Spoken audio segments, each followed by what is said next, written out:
Nos ajudar a perceber exatamente qual é o nível ou o risco de contágio em Portugal é convidado do Diário da Manhã Miguel Castanho, professor da Faculdade de Medicina da Universidade de Lisboa. Muito bom dia. Bom dia. Explique-nos então, é preciso manter a calma, é fundamental manter a calma nesta situação? É fundamental manter a calma porque os factos também não justificam um pânico, o medo. Não? Esta proximidade com a Espanha não justifica o pânico? Não justifica de todo. Algo correu mal em Espanha neste caso, que apesar de tudo é um caso isolado, mas os níveis de alerta são de tal maneira que vimos Mariano Rajoy a comentar o caso, o que sinaliza que, de facto, as autoridades de saúde estão muito alertas, e estão em Espanha, como estão em Portugal, como estão noutros países europeus. Preciso que saibamos analisar os factos de cabeça fria e o espalhar do ébola, ou um eventual espalhar do ébola, não é assim tão diferente do eventual espalhar de outros vírus, de outras bactérias. Estas ameaças surgem ciclicamente. Sim, mas o nível de ameaça do vírus, o próprio vírus, é que é diferente, porque é altamente mortal. É altamente mortal num determinado contexto. É preciso desmistificar isso. Qual é esse contexto? Explique-nos então. Sem assistência médica, o vírus é muito mortal. Em determinados países que têm, de facto, um sistema de assistência médica que é mais frágil do que noutros, o vírus é extremamente mortal. Obviamente que essa mortalidade diminui se o nível de assistência prestado aos pacientes, às pessoas infectadas, de facto também for melhor. Como é óbvio, mesmo nos países onde está a haver um caso muito sério, e nós, obviamente, assustamos-nos com a Espanha, que é aqui ao lado. Sim, mas agora vamos ver também nos Estados Unidos que este paciente recebeu o soro experimental e acabou por não resistir. Sim, mas esse paciente foi de um país africano. Enfim, portanto, a origem do vírus é diferente.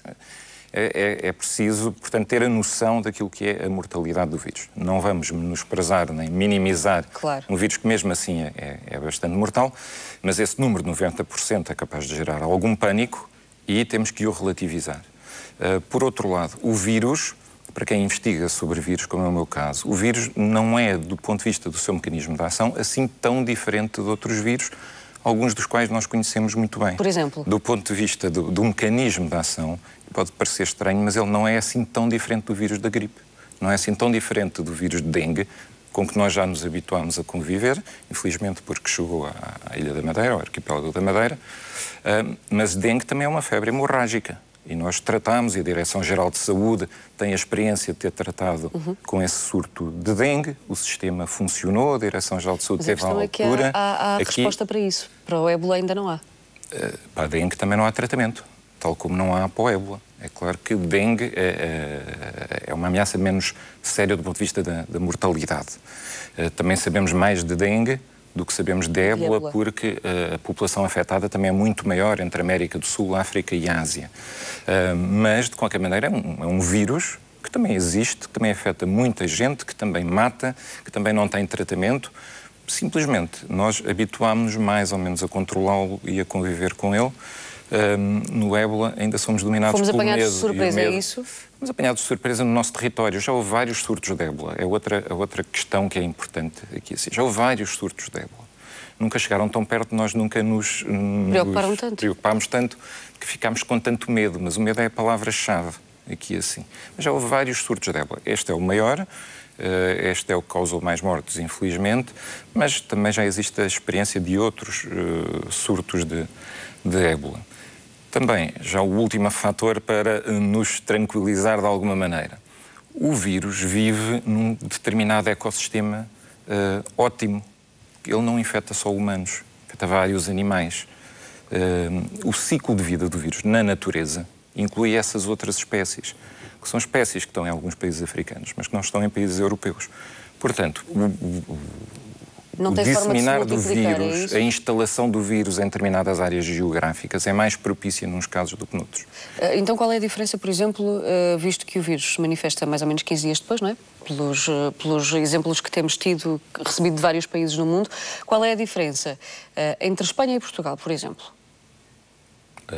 Em termos de sintomas? Sim, não, em termos de ecossistema. Nos está a explicar que o vírus não existe. Portanto, a probabilidade de contágio... Não, mas o que eu quero dizer é que o facto do vírus ser importado, porque vem com alguém que vem de outro país, eventualmente contaminar algumas pessoas nesses outros países, não quer dizer que haja condições para que se instale um surto permanente e prolongado desse vírus, porque o vírus tem um determinado ciclo na natureza, não é? Faz parte da natureza, faz parte de um determinado ecossistema e obviamente algumas regiões geográficas são mais propícias e outras não. Só para as pessoas lá em casa perceberem, o vírus tem como origem a África. Na Europa não será de tão fácil propagação.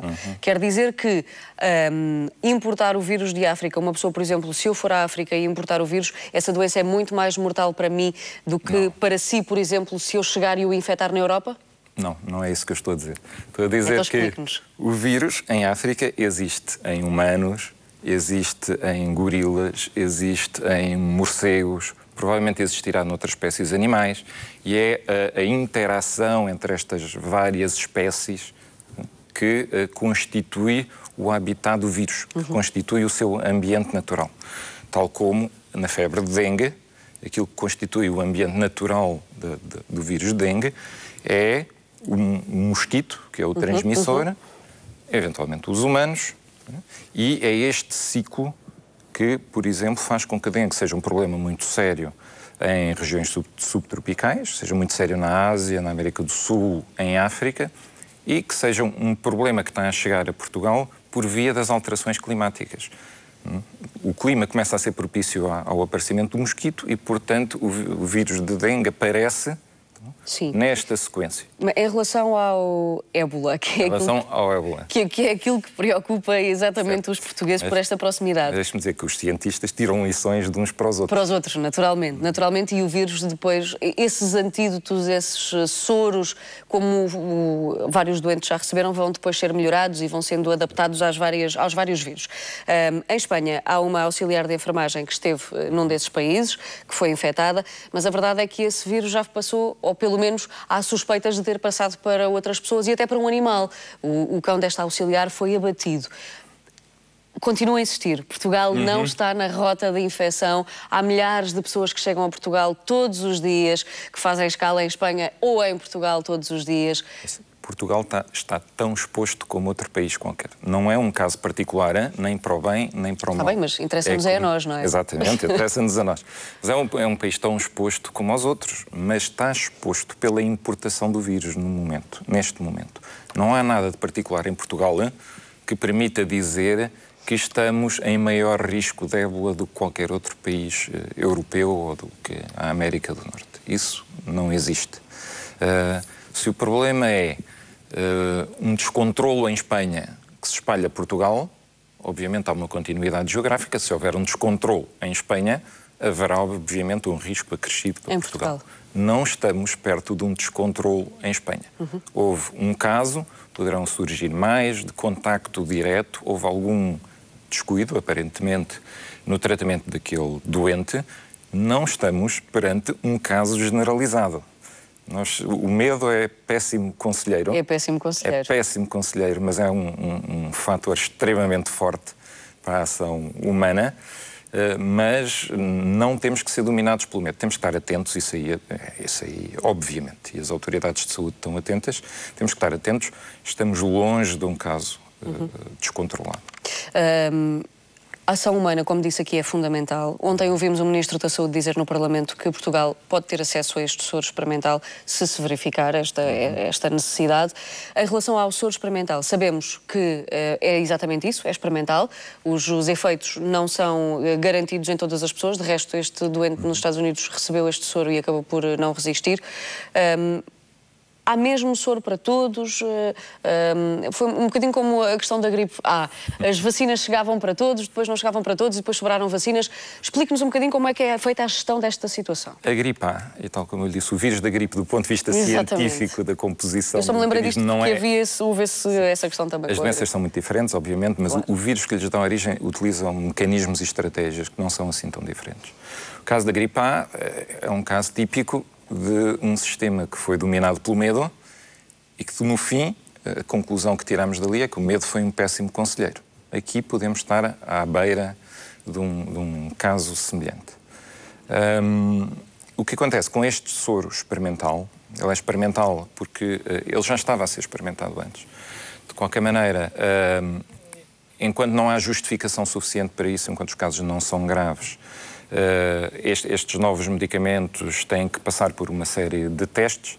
A partir do momento em que há pacientes que não têm outra hipótese e que o risco de um soro experimental, obviamente, é inferior ao risco da doença em si, estes medicamentos que estavam em fase experimental podem ser usados em humanos e foi o que aconteceu. Foi o que aconteceu com muito bons resultados em alguns pacientes, com resultados não tão bons ou maus ou ineficazes em outros pacientes. Portanto, na dúvida, é sempre para avançar para este soro experimental? Na dúvida, e desde que, obviamente, os pacientes, os doentes, não tenham outra hipótese, também, o risco de um medicamento experimental é aceitável, porque o risco associado é inferior ao risco da doença em si. Portanto, e foi o que aconteceu nestes casos. E não é só o soro, há outros medicamentos que estão a ser usados. Este soro, em particular, utiliza anticorpos, uma tecnologia bastante moderna, relativamente sofisticada e que se espera que venha a dar muitos frutos no combate a várias doenças no futuro. Não só o ébola. Não só o ébola. A tecnologia de anticorpos, por exemplo, está a ser muito usada contra tumores, contra o cancro. Isto lá em casa pode parecer um bocadinho esquisito, porque eu vou falar de doenças radicalmente diferentes. Mas do ponto de vista de ataque às doenças e do ponto de vista daquilo que são as células, daquilo que são as moléculas, por vezes há elementos comuns e nós aproveitamos muitas lições de uns para outros e é o que está a acontecer neste caso. Portanto, o mundo científico está alerta e eu creio que vão haver grandes evoluções do ponto de vista do desenvolvimento de medicamentos que ainda não existem. Existem outras terapêuticas e outros cuidados que são eficazes, como transfusões de sangue e, obviamente, o tratamento dos sintomas, o controle das febres, o controle da dor, que ajudam a melhorar a condição dos pacientes. Portanto, de qualquer maneira, aquilo que está a ser... Para terminar, a recomendação final. Não, só dizer, acho que é importante as pessoas terem noção disto. Aquilo que está a ser feito do ponto de vista científico está a ser feito aceleradamente e com a melhor tecnologia que existe. Se puder vir a haver um tratamento, com certeza ele aparecerá. Não quer dizer que exista um tratamento 100% eficaz, que isso por vezes nunca aparece. Nós próprios esquecemos-nos... Em relação a nada. Nós próprios esquecemos que controlamos a gripe, mas nunca eliminámos a gripe. O que acontece é que a gripe é um vírus, tal como o ébola, habituámos-nos a controlá-lo e a viver com ele. E isto pode acontecer com o ébola. Em Portugal é menos provável, mas ainda há casos. Ainda há casos. Miguel Castanho, muito obrigada pelas suas explicações, por tranquilizar os portugueses sobre o ébola neste Diário da Manhã. Muito bom dia. Obrigada. Bom dia, obrigado.